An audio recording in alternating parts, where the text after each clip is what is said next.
Outgoing Commissioner Margie Gonzalez had been working with the court on a water project for that community for several years now. She says she thought her fellow commissioners were all on board, but they weren't and voted against getting water to those residents at their meeting yesterday.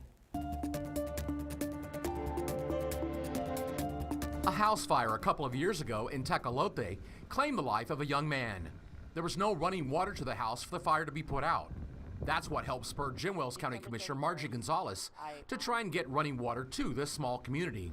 We have $2.2 million on the table to do a municipal utility grant. And so we were going to use the property here in the far northwest corner. We would build a water well. Tecolote sits near Highway 281 right across the way from the Navy training field. There's about 1,000 residents. Some have well water while others don't have any water.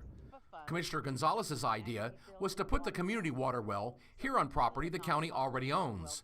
She says the Nueces River Authority then said it would run the whole operation. Well, according to the Nueces River Authority, once we signed the contract, it became their baby. It became their liability. But Commissioners Court turned down the plan after it had been worked on for some 2 years. Several residents met with us to discuss the decision that left them without any running water. One of those folks was the grandmother of that young man who died in the fire. I think they're not doing their job. That's what I think, because I've been going through this. I've been living here in Tecolote for over 20 years. We had over 150 residents, whether they had a water well or not, sign forms saying, hey, we're interested, we want this, we see the need for it in our area. County Judge Pete Trevino says there was a lot of work put in to this project, and just because it did not get approved at this time does not mean commissioners aren't going to continue to work on getting water out to the residents of Tecolote.